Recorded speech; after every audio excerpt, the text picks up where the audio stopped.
I went to a few websites. I just did a Google how much water is in the atmosphere, and this is the USGS website, usgs.gov, Science for a Changing World. The USGS Water Science School talks about there is always water in the atmosphere. Clouds are, of course, the most visible manifestation of atmospheric water, but even clean air contains water in particles that are too small to be seen. One estimate of the volume of water in the atmosphere at any one time is about 3,100 cubic miles, or 12,900 cubic kilometers. And it goes on to say that if all the water that's in the atmosphere were to rain down at once, it would cover the globe to a depth of about 1 inch. And this is confirmed on a number of websites, but I'll just show you one more just for the sake of argument here. This is the Y Files, the science behind the news. They have an article, How Much Water is in the Atmosphere. It says, at any moment, the atmosphere contains an astounding 37.5 million billion gallons of water in the invisible vapor phase. This is enough water to cover the entire Earth, land and ocean, with 1 inch of rain. And of course goes on to talk about that as well. So, yeah, there's a lot of water in the atmosphere. I think we all kind of just know that, but I don't think we've ever really thought about what that means. If the atmosphere, especially over water, is made up of zillions and zillions of tiny convex drops of water, then collectively perhaps they all combine to make one big convex lens, in which case it would act like a magnifying glass. Check this image out right here. Now, I caught this image shortly after Rick and I returned from our trip across the lake. We grabbed a bite to eat, and then we went out to the beach, and it was still clear out, so we got the camera out and looked 46 miles across the lake to see this right here. This image is extraordinary. Okay, the boat right here, I'm going to guess, is less than a mile away. And I base that because these people walking in front of the camera here are walking across some rocks that sort of jut out and kind of fence in the harbor area. And they are only about a quarter of a mile away from where we were when I shot this.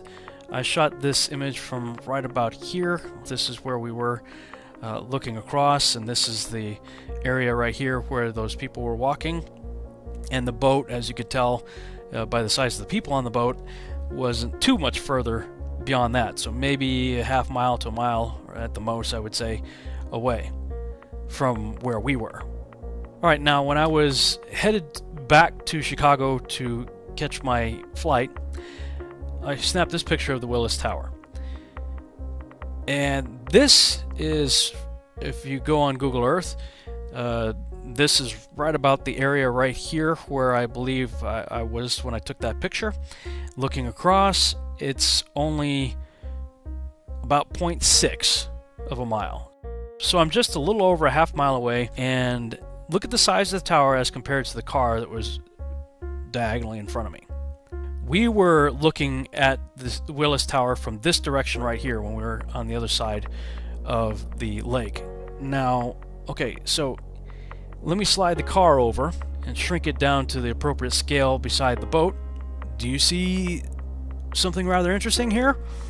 This building is significantly magnified. The image on the left shows the size and scale of the building next to a car at 0.6 of a mile away.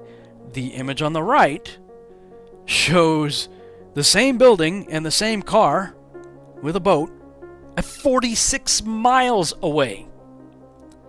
The atmosphere really is acting like a lens. What type of lens? A convex lens or a magnifying glass. So I'm going to suggest this is what's happening. The atmosphere is acting like a lens, which magnifies a city, brings it up a little closer, and as it does so, we start to lose a little bit of the bottom of the buildings, and perhaps due to the density in the atmosphere, there's an additional refraction that takes place that makes it drop down even more. Is that what happened?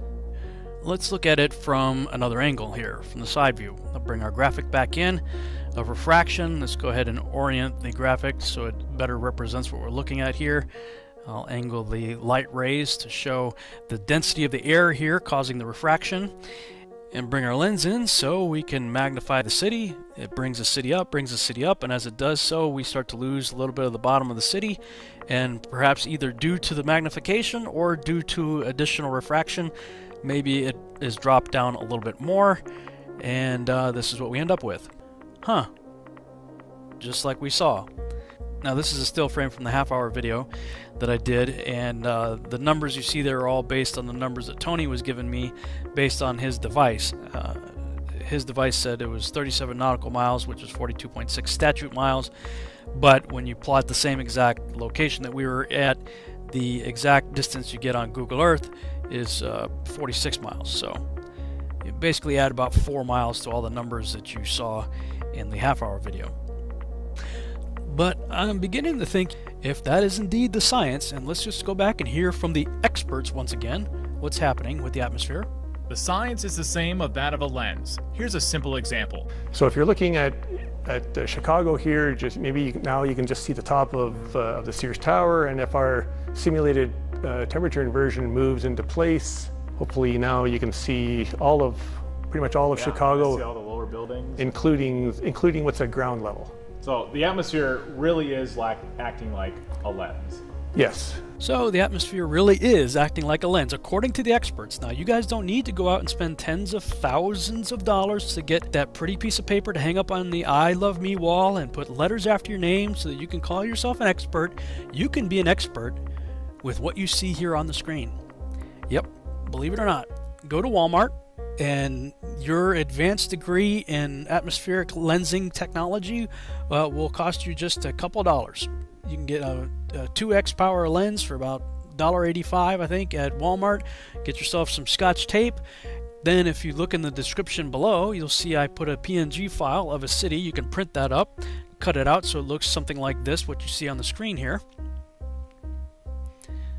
Then find a table and a chair. And okay, you're going to bend the paper so it looks something like this. Tape the lens to the table, get a chair that's about the same height as the edge of the table.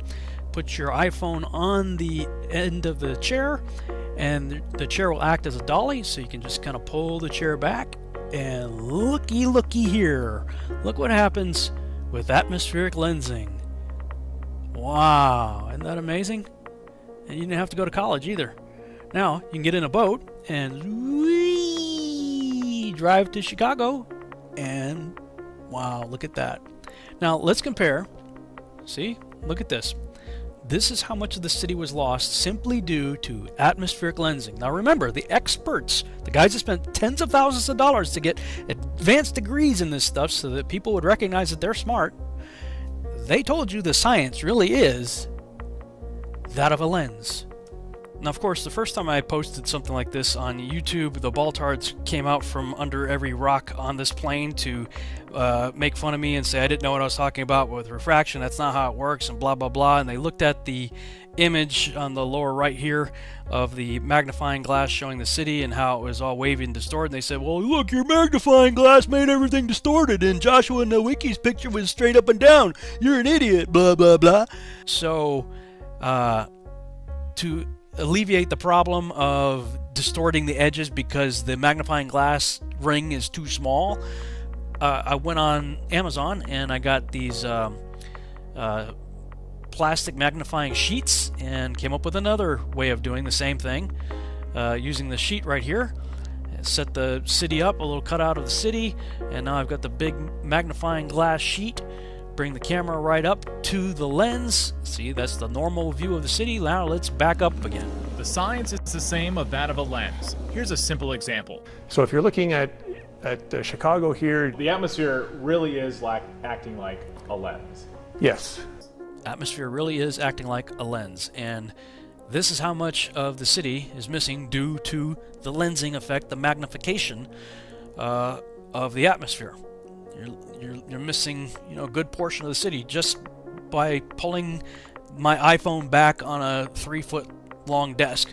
That's how much I lost. You've probably seen the meme being passed around on Facebook and everything, showing the lower portion of one of the tall buildings there in Toronto being missing, and they're saying, "See, this is proof of the globe." And you start seeing videos like this one. Another way to demonstrate the curve is with distant city skylines.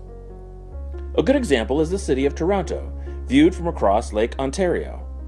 The city is dominated by the distinctive CN Tower, currently the third tallest tower in the world at 1,815 feet. There are many pictures online of the Toronto skyline, viewed from Niagara-on-the-Lake, New York, 30 miles away. With the metabunk calculation, we see that 486 feet of the tower, or about 26% of it, should be hidden behind the curve of the Earth from that distance. And this is exactly what we see, as you can easily tell when compared to an image of the full tower at the same scale. And let's try it again, okay? We're all the way up against the glass. Now let's zoom across the lake. And wow, look at that. The lower portions start to disappear. Now let's zoom back in to get a little closer to the one that Captain Baltard was talking about here. And wow, look at this. Here's his image on the right, and here's my image on the left. Missing the lower portions of the city had nothing to do with curvature whatsoever. I've got my magnifying sheet frame, and I created a little stand to paste the sun on it and keep it the same height over the flat surface of a table. So the sun is always going to be parallel with the surface. And check this out. All right, here's the first test of a sun moving over a flat surface, and with no atmospheric magnification, it does what we might expect it would. It gets smaller as it goes away from us. All right, now let's see what happens when we add in our atmospheric magnification. Again, water and refraction. Water causes magnification and refraction, right? So let's bring the sun back. Oh, check this out. Refraction bends the light downward. It made the sun set on a parallel surface, as it was moving parallel, the same height, the whole way over a flat surface. The refraction caused the sun to set. Not only that, well, let's bring in the beginning of that little test, and we see that it maintained pretty much the same size too. Pretty close. And of course that's because as it's moving away, the magnification is still taking place, and so even though the sun's further away than it was in the beginning of the test, the magnification basically preserved the same size, and the refraction made it set.